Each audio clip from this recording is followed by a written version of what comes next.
You know, as we come together in this moment, we are not here to add anything to ourselves, nor are we here to gather techniques to manipulate the outer world. We are here for one reason alone: to return to the awareness of the presence that has never left us.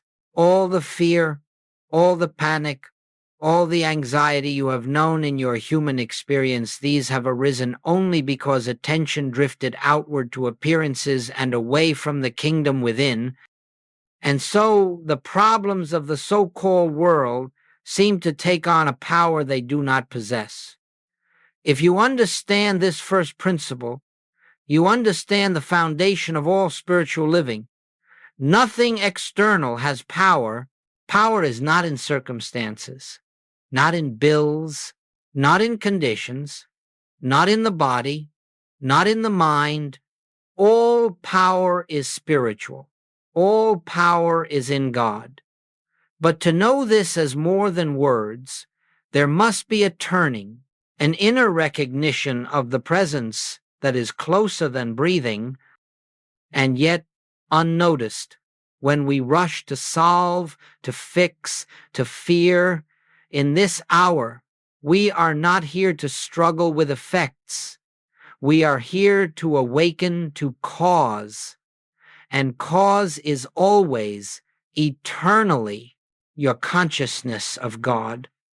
Not a God afar off, not a God who must be persuaded to act, but the living presence at the center of your being. Every discord, every fear, every sense of lack has its root in the belief that you stand apart from that presence. Every harmony, every healing, every supply that has ever appeared in your life has come through some measure of awareness of your oneness with it. I would like you to understand from the outset that we are not preparing to overcome fear. We are preparing to see through it. We are not here to manipulate the outer scene. We are here to behold the reality behind the scene. And when this inner shift occurs, even for a moment, you will find that outer experience must conform to the inner recognition. That is why Jesus taught, seek first the kingdom, not as a command, but as a spiritual law. The kingdom is not something to be achieved. It is something to be recognized. Throughout our time together, we shall look at the nature of panic, the reason it arises, and how, through a simple turning within, it dissolves in the light of truth. We shall discover why every spiritual master speaks of a pause, a stillness, a resting, and why in that stillness the fears of the world lose their seeming reality. And most importantly, we shall learn together how to bring this recognition not only into meditation, but into the very moments when the world shouts its loudest, when a bill appears, when bad news arrives, when anxiety grips the chest. It is precisely there that you will discover the kingdom is not hidden. It is present. It is accessible. And so let us begin not by searching outwardly, but by acknowledging that the presence is here, right where you are, right now. And in that quiet acknowledgement, you are already seeking first. Now, let us look with honesty and with gentleness at this matter of panic, because it touches every human life in one form or another. And yet, if we understand its nature spiritually, we discover something quite surprising. Panic has no truth in it. Panic is not an experience ordained by God. It is the natural consequence of believing that power rests in the outer world. It appears the moment we forget the source and begin to react to appearances as though they were cause. Every fear, every anxious tightening begins with a single assumption: I am separate from my supply. I am separate from my health. I am separate from safety, harmony, and peace. The moment this belief takes hold, we begin seeking in the world of effect, seeking solutions, seeking protection, seeking reassurance. But this seeking is not seeking first, it is seeking second. And seeking second is the spiritual root of panic. When the bill arrives unexpectedly, you will notice how swiftly the mind declares, "I do not have enough." That is seeking second. When the doctor speaks of symptoms, the mind races to outcomes. That is seeking second. When relationships fracture, the mind searches for explanations, defenses, strategies, again, seeking second. All of this movement is the mind turning outward, assigning power and intelligence to the world of form, forgetting that form is never cause, it is only effect. As long as we believe that something external has the authority to harm us or to limit us, fear will inevitably arise. And yet, there is a deeper truth. Panic never arises because of the appearance itself. Panic arises because the mind has stepped outside its own center. It has lost sight of the presence. It has begun to live in the realm of shadows rather than in the light of reality. A bill cannot create fear. Ink and paper have no law. The body cannot create fear. It is a form through which life expresses. Words spoken by another cannot create fear. They are vibrations of air. Nothing more. Fear arises only because consciousness assigns power to that which has none. This is why every spiritual teaching begins with humility, not as a moral quality, but as a recognition that the human mind, left to itself, sees falsely. The human mind sees through the lens of separation. It sees a world of many powers, many causes, many dangers. And from that false vision, it draws false conclusions. When you begin to understand this, you will see that panic is not your enemy. It is simply the mind announcing, "I have lost awareness of truth." And at that moment, you do not battle panic, nor do you try to affirm it away. You do not run to human solutions, nor do you condemn yourself for feeling afraid. Instead, you quietly acknowledge what has taken place. The mind has begun to seek second. That acknowledgement alone is the first step in awakening. For in recognizing the source of panic, you begin to withdraw belief from appearances. You begin to reclaim your center.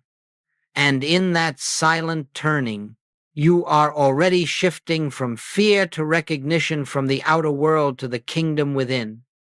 The presence of panic is not a sign of failure. It is a sign that the opportunity for remembrance is present. It is the doorway back to seeking first. Every fear is a call to come home. Every anxious moment is an invitation to rediscover the presence that never leaves you, though you may lose sight of it in the noise of the world. And so, let us not fear panic. Let us understand it. Let us allow it to reveal where we have been seeking. And then, let us gently turn again to the true source, remembering that fear arises only when consciousness momentarily forgets its own oneness with God. When Jesus spoke the words, "Seek first the kingdom of God, and all these things shall be added unto you," he was not offering a commandment, nor was he presenting a technique for obtaining better human conditions. He was stating a spiritual law, a law as absolute and as unchanging as the law of gravity. And it is only in understanding this law spiritually that it becomes practical in daily life. The kingdom of God is not a place. It is not a future state. It is not an achievement for the virtuous or the disciplined. The kingdom of God is the conscious awareness of God's presence here, now, within your own being. It is the inner realization that the life you live is not self-sustained, it is God-sustained. It is the recognition that you do not stand apart from your source, but that your very being is the expression of that source. To seek first the kingdom is simply to remember this truth before turning to the world of appearances. It does not mean spending hours in meditation, nor does it mean withdrawing from human responsibilities. It means that before you look to effects, you acknowledge cause. Before you look to the body, you acknowledge life. Before you look to finances, you acknowledge supply. Before you look to human relationships, you acknowledge love. But notice something very important. Jesus did not say, seek the kingdom so that all these things may be added. He said, seek first the kingdom, and then all these things are added. He was revealing that the outer forms of life are not the result of effort, struggle, or human planning. They are the natural expression of consciousness when it is aligned with truth. When you seek the kingdom first, you are aligning with reality. You are resting in the awareness that all you ever desire, peace, supply, health, harmony, is already established in God, and therefore already present in the infinite spiritual reality that is your true life. When you forget this, you begin seeking second. You look to the outer world for peace, for assurance, for answers. And the outer world, having no power of its own, cannot supply what only inner recognition can reveal. This is why Jesus taught, take no thought for your life. He was not advising irresponsibility. He was teaching a shift of consciousness. He was pointing to a state of awareness in which the mind no longer attempts to secure itself through external means, but rests in the presence that is the very substance of life. The human mind always seeks second. It looks outward first, tries to solve, tries to prevent, tries to control. Spiritual consciousness seeks first. It turns inward before taking a step outward. It rests in God before addressing appearance. It abides in the presence before forming a plan. This is not a mystical ideal. It is the most practical way to live, because harmony can only be experienced when consciousness is aligned with its source. When Jesus said, "The kingdom of God is within you," he was revealing that you do not have to go anywhere to find God. You do not have to request what already is. You do not have to persuade what has already given itself as your being. You have only to recognize. Recognition is the true seeking, seeking that begins and ends within. And so, when we speak of seeking first the kingdom, we are speaking of a shift from fear to recognition, from outer dependence to inner awareness, from the world of effect to the realm of cause. This shift is not dramatic. It is not emotional.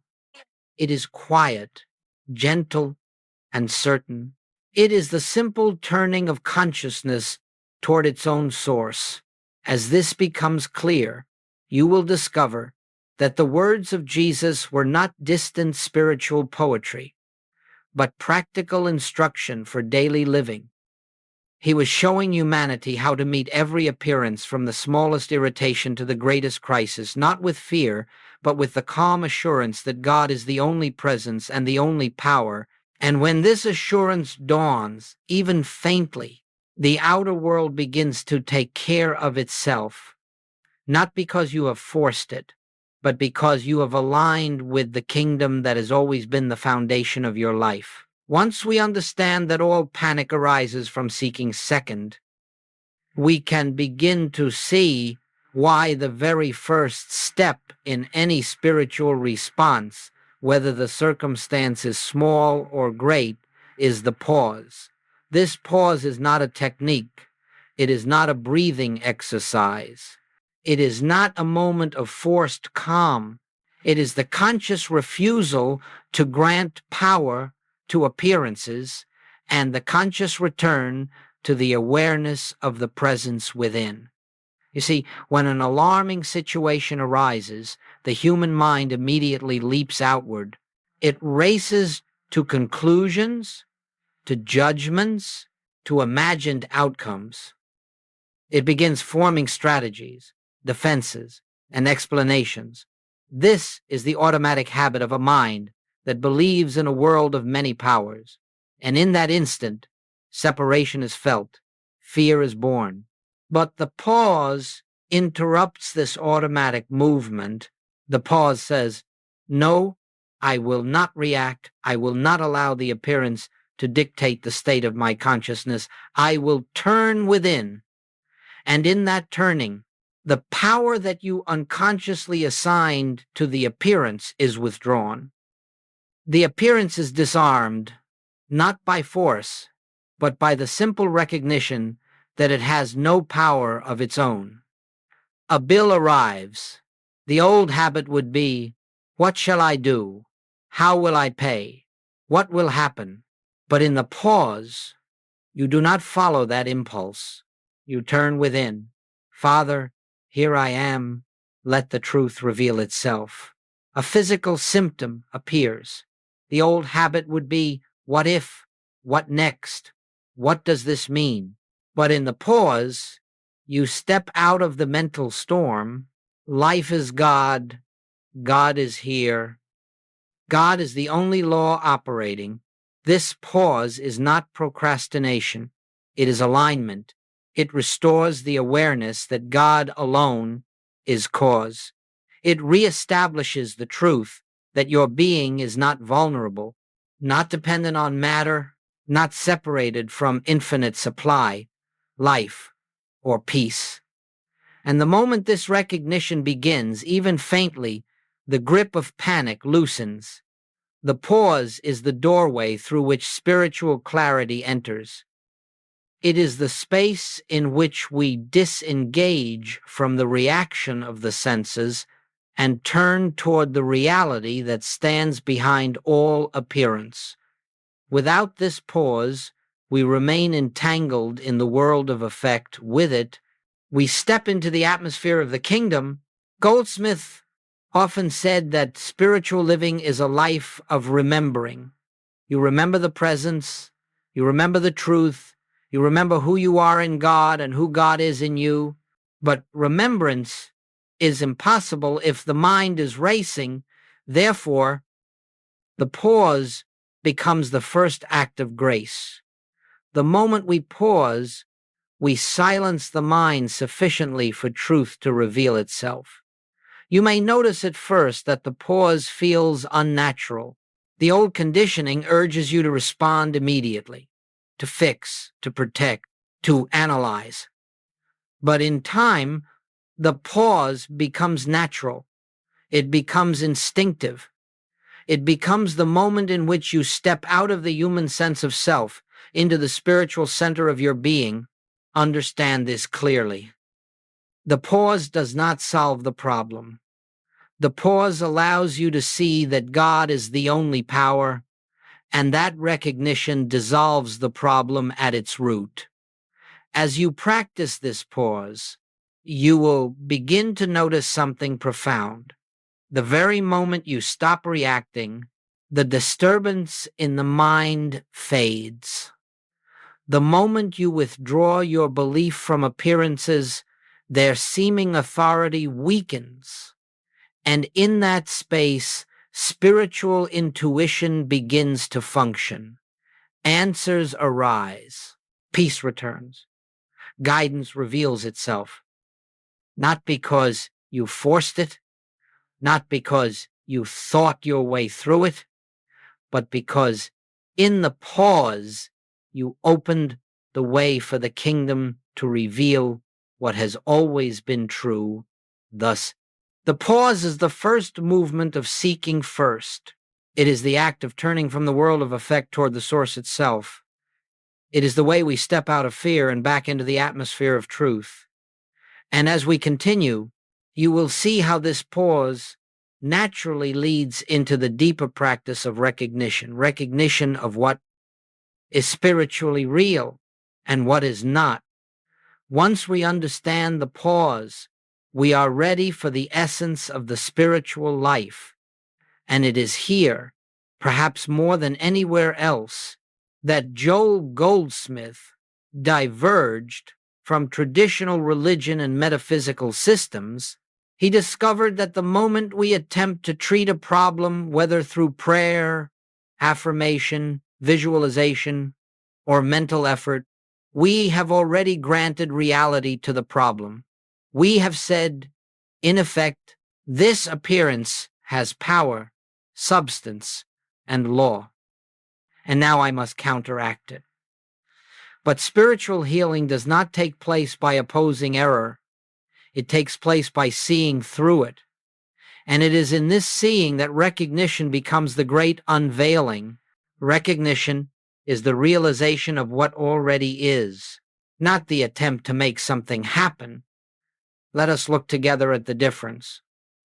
When you treat a problem, you begin from the premise that there is something needing correction, something lacking, something broken.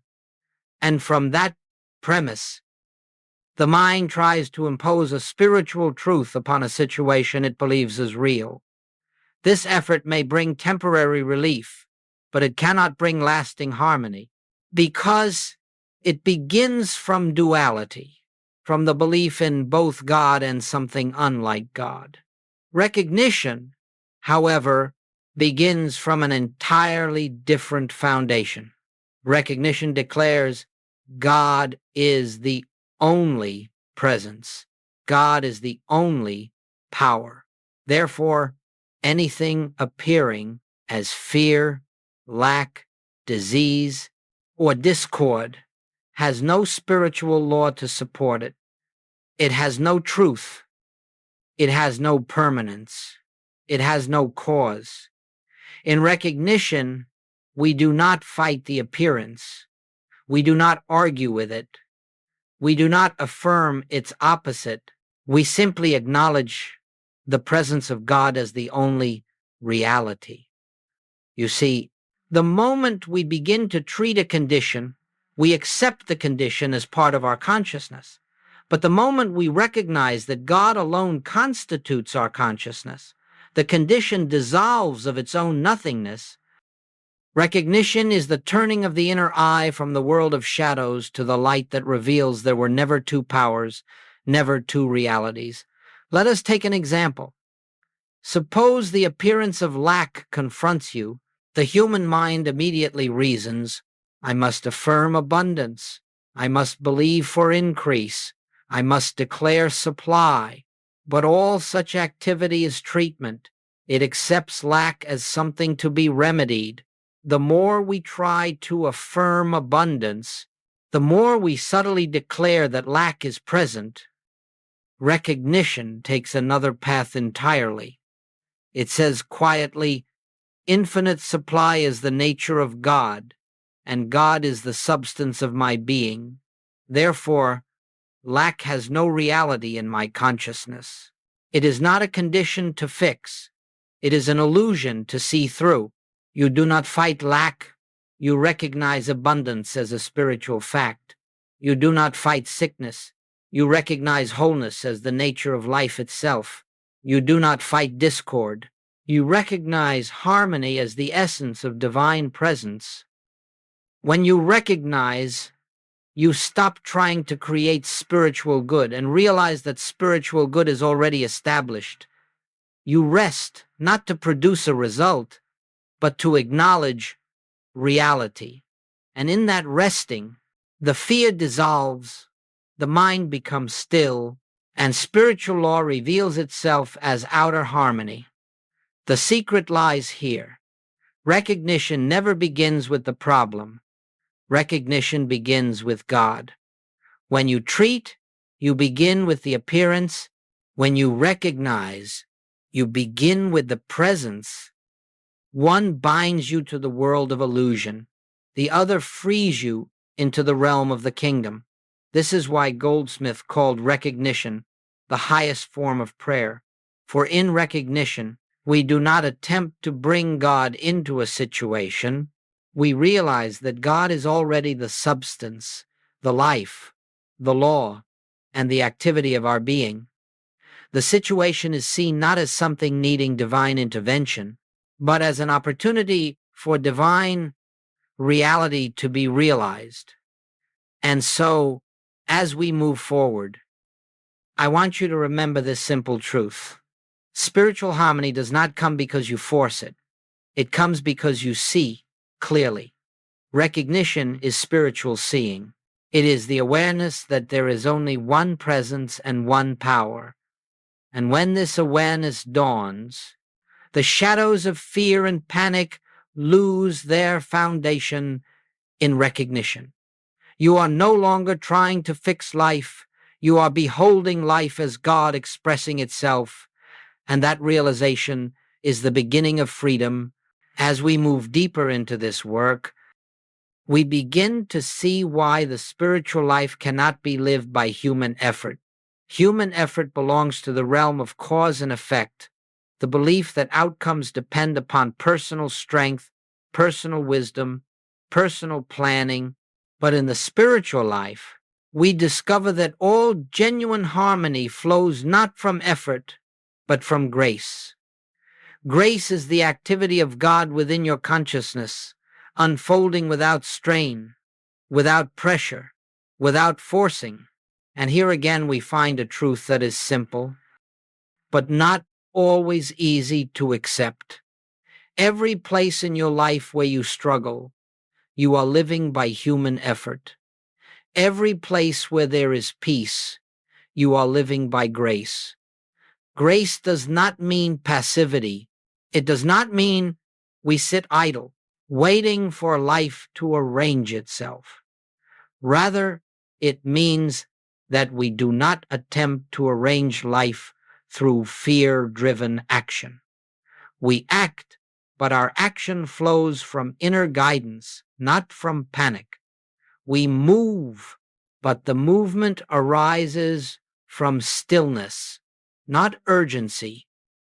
Grace becomes the invisible order behind every visible step you take. Human effort says, I must make this happen. I must find the solution. I must protect myself. I must secure my future, Grace whispers. God is the activity of your being. God is the intelligence that goes before you. God is the supply, the health, the harmony, the order. Rest and let the infinite reveal itself. In the life of the human, every need becomes a burden. But in the life lived by grace, every need becomes an opportunity for the presence to reveal another facet of its harmony. You do not fear needs. You welcome them as occasions for recognition.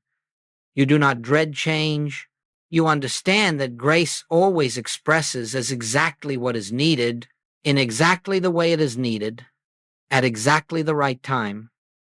You will notice that when you are living by human effort, your actions are anxious, hurried, or pressured. They come from a sense of incompleteness. They come from the belief that something is missing in you or in your world. But grace moves differently. Grace moves quietly. Grace never strains. Grace never rushes. Grace operates from fullness, not lack. Goldsmith often reminded his students, God performs, God reveals, God sustains. When you understand this, you no longer try to direct the infinite. You no longer attempt to persuade God to do what the infinite is already doing. You no longer attempt to improve the perfect or to repair the eternal. Instead, you surrender the belief that your human will holds the key to harmony, and in that surrender, you find rest. Rest is the atmosphere of grace. Rest is the recognition that nothing essential can be taken from you and nothing real can be withheld from you. Rest is the knowing that your life is lived by God, not by the limited sense of self, Let us look again at the practical side of this. When a financial need arises, the human mind immediately begins calculating, planning, worrying, but living by grace means you first turn within and acknowledge supply is spiritual. It is infinite. It is God expressing as my experience. In that recognition, ideas come, guidance appears, opportunities unfold, and even if none of these appear immediately, the fear dissolves, and when fear dissolves, the way is clear for grace to act. When a physical appearance arises, the human mind begins its search for causes and remedies, but grace reveals that life is God and God is indivisible. You do not have to force healing. You rest in the recognition that wholeness is the nature of your being. And from that rest, harmony manifests not as a result of struggle, but as the natural activity of divine presence. When discord appears in relationships, the human mind seeks control, justification, or defense, but grace reveals that love is the only reality, and love is always present. When you rest in that truth, the discord loses its force. You find yourself speaking words you could not have planned, taking actions you could not have invented. Grace expresses itself as harmony, reconciliation, or calm separation, whatever is aligned with divine order. The key is this: grace cannot flow where effort is in control. Grace reveals itself the moment you release the belief that you must manage life. Living by grace is living from the kingdom within. It is the realization that God, not the human mind, is the source, the guide, the healer, the supply. And when this awareness becomes your foundation, you find that life begins to unfold with an ease you could never have created. You take the steps that are yours to take, but you take them from inner fullness. You act, but action is no longer a product of fear. You move, but movement is guided. You speak, but the words come through you, not from you. This is the life Jesus described when he said, "My yoke is easy and my burden is light." He was not speaking poetically. He was describing life lived by grace, life lived by the presence rather than the personal self. In this recognition, strain disappears. In this recognition, fear dissolves. In this recognition, you discover that the kingdom was never a distant goal, but the ground of your being in every moment. Now that we understand the pause and the deeper practice of recognition and the meaning of living by grace, let us bring this teaching into the very moments where life seems most demanding. For it is easy to speak of spiritual truth in the quiet of meditation, but the true measure of inner awareness is discovered in the midst of daily experience, when appearances arise suddenly, when the mind is tempted to react, and when the senses insist upon the reality of fear. And so, let us look together at what it means to seek first the kingdom, in the exact moments when the world would persuade you to seek second. Remember this: seeking first is not an action of the mind. It is a shift in consciousness. It is the turning from appearance to reality, from fear to presence, from the outer seeing to the inner source. Let us walk through several common situations, for each one presents the same spiritual invitation, though the form may differ. A. When a frightening bill appears, you open the envelope or you see the notification on your screen, and immediately the old conditioning rises and the mind begins to calculate, to fear, to imagine.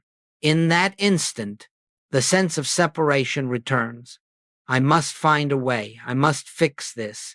But this is the moment when spiritual practice becomes real. Before you react, pause, not to suppress fear, not to deny the need, but to acknowledge the truth. God is the source and substance of all supply. I am not separate from God. In that moment of recognition, the fear begins to dissolve, the sense of helplessness lifts.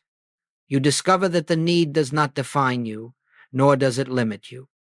Now, from this centered awareness, you may take whatever practical steps are given, but those steps will arise from peace, not panic.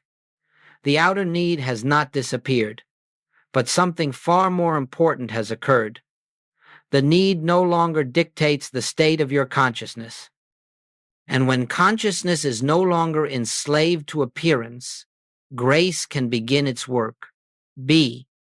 When an unexpected symptom or diagnosis appears, perhaps you feel something in the body, or a doctor speaks words that seem heavy with fear, the human mind would immediately identify with the body and conclude, this is happening to me.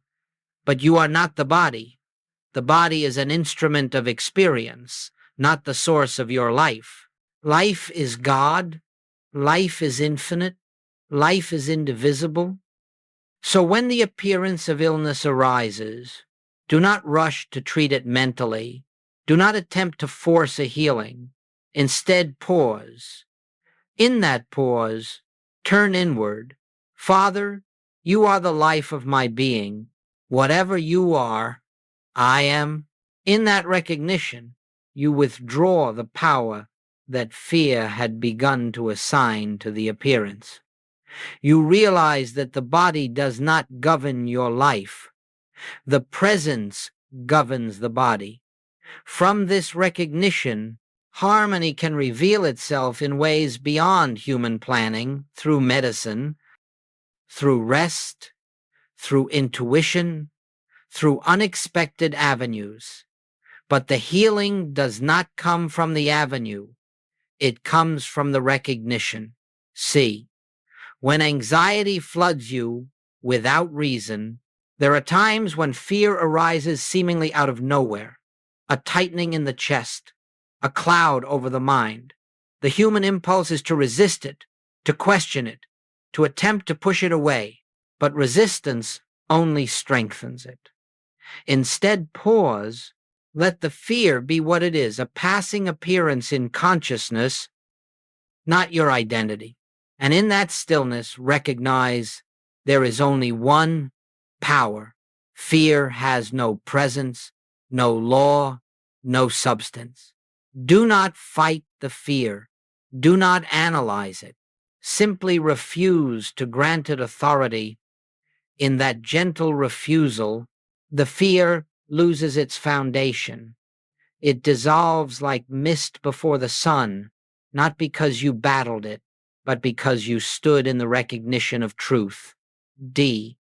When relationships erupt in conflict, here, perhaps more than anywhere else, the temptation to seek second becomes strong. Words are spoken, emotions flare, misunderstandings arise. The mind wishes to defend, to explain, to protect itself. But in that very moment, if you can remain awake, you will see that conflict is nothing more than the appearance of two personalities, forgetting the one, presence. Before speaking, pause, recognize there is only one life here, only one presence, only one love. Whether the other person recognizes this or not is irrelevant. Your recognition creates the atmosphere in which harmony can reappear. You may find that your words soften, or that a wise silence arises, or that understanding emerges where tension once lived. Divine love makes the adjustment, not human will. E. When the future feels uncertain, The human mind always wants security in form, in savings, in plans, in predictions. But spiritual security does not come from the seen, it comes from the unseen. When the future feels unclear, turn within and acknowledge, divine intelligence goes before me. It prepares the way. The path is already established. This recognition frees you from anxiety about outcomes. You do not need to know the future to be safe. You need only rest in the presence that governs the future. These examples all point to the same truth. Seeking first is the practice of turning inward before turning outward. It is the recognition of God as the only presence and the only power. When consciousness remains aligned with this truth, outer circumstances lose their power to disturb. The world no longer governs your state of being. Instead, your state of being becomes the atmosphere in which the world unfolds harmoniously. This is not idealism. It is spiritual law. It is the way of the kingdom. As we move toward the deepest stages of this work, it becomes important to understand that spiritual practice is not meant to be confined to brief moments of meditation or emergency situations. Those moments are essential, yes, but they are only the doorway.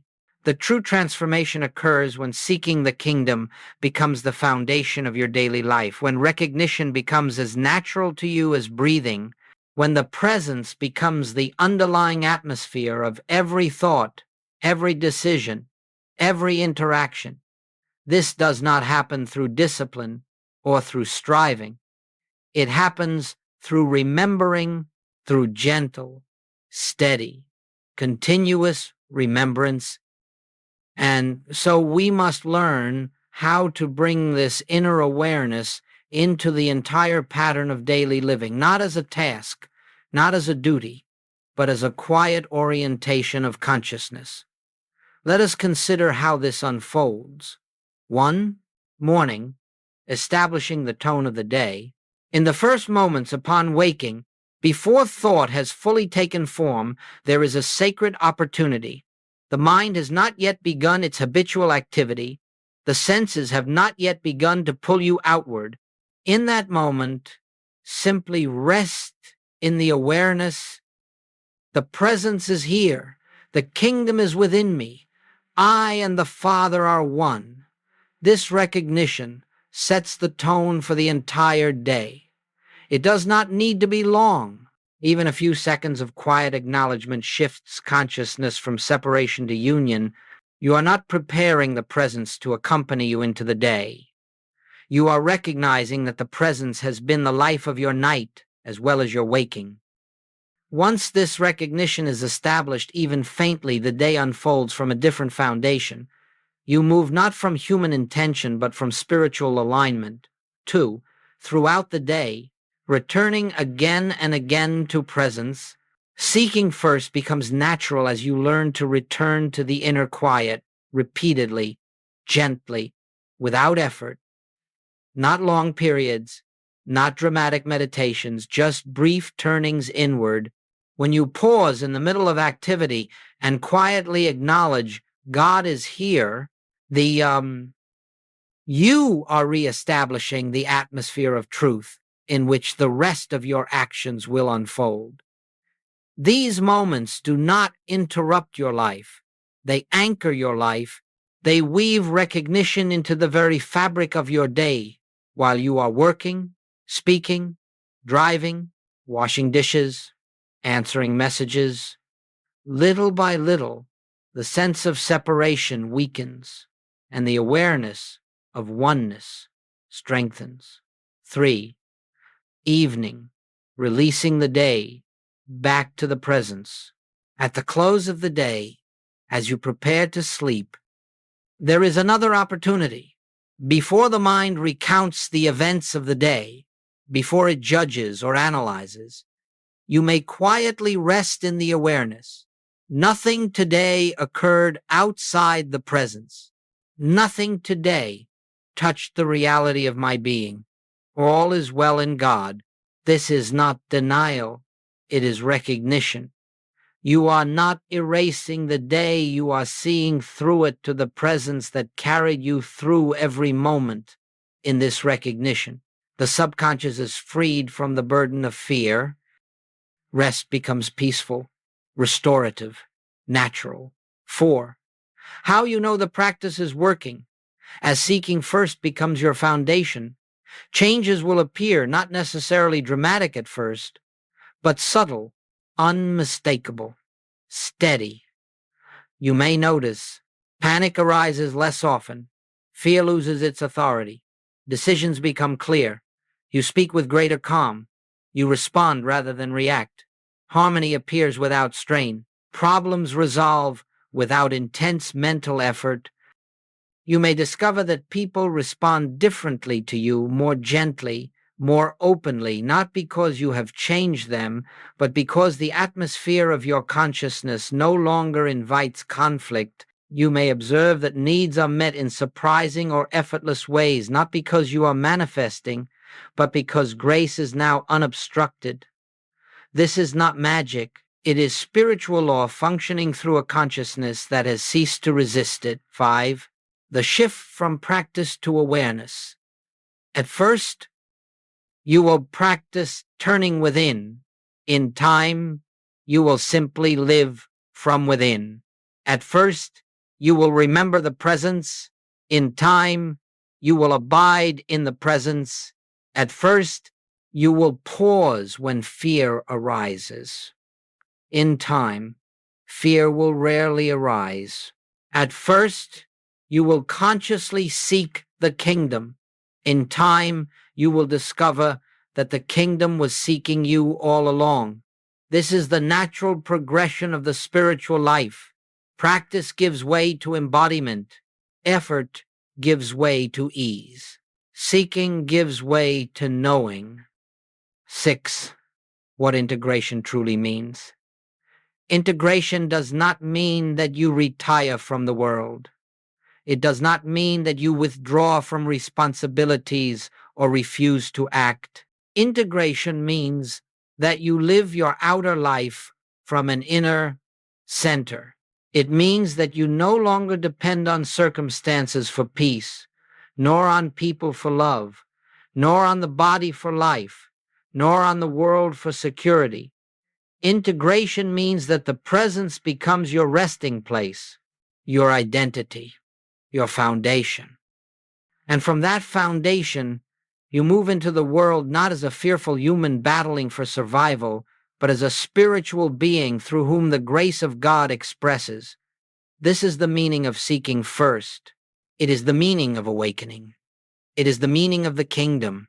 As we come to the close of this teaching, let us rest together for a moment in the quiet awareness that all we have spoken of is not something to be attained in the future.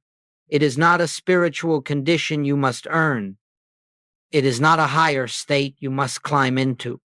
The kingdom of God is not an achievement. It is the present reality of your being. Everything you seek is already within you.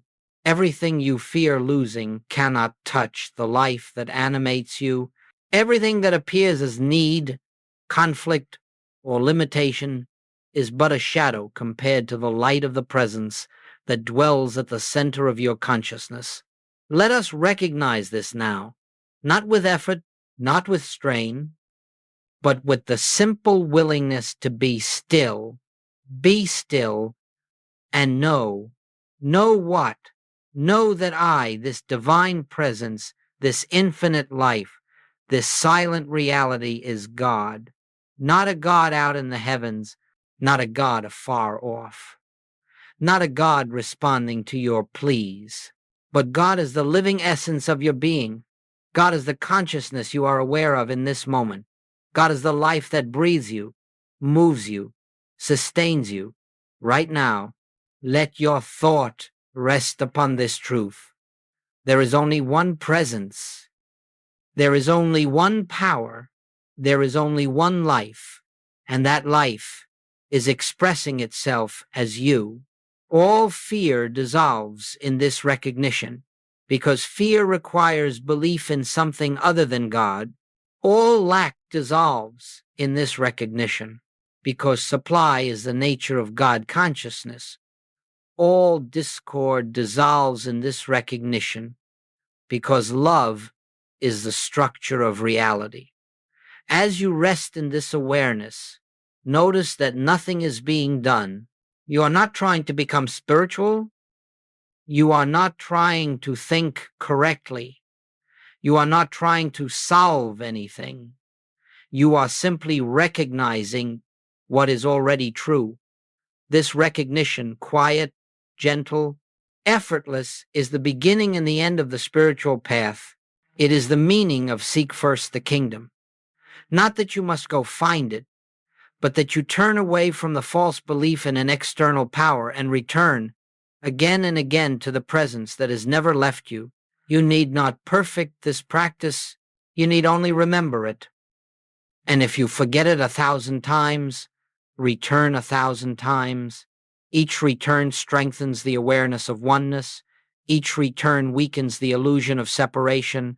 Each return opens the way for grace. Let us rest a moment longer in the simple acknowledgement, the kingdom of God is within me. I and the Father are one. All that God is expressing itself as my life, my being, my consciousness. Feel the stillness that follows such recognition. It is not the stillness of silence.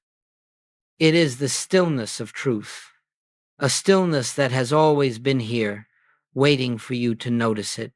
This is the foundation of your new life, not a life free from appearances, but a life free from bondage to appearances, not a life without challenges, but a life in which challenges no longer dictate your state of being, not a life of human striving, but a life of divine unfolding. As you leave this teaching, you do not carry new ideas, you carry a new awareness, an awareness that your safety, your supply, your peace, your joy, your wholeness are all anchored in the presence that lives you. Walk gently, act when guided, rest often, and return always. For the kingdom is not far. The kingdom is not hidden. The kingdom is not conditional. The kingdom is the very essence of your being now, here, forever. And as you recognize this, even faintly, even imperfectly, the grace of God begins to reveal itself as your life. All is well.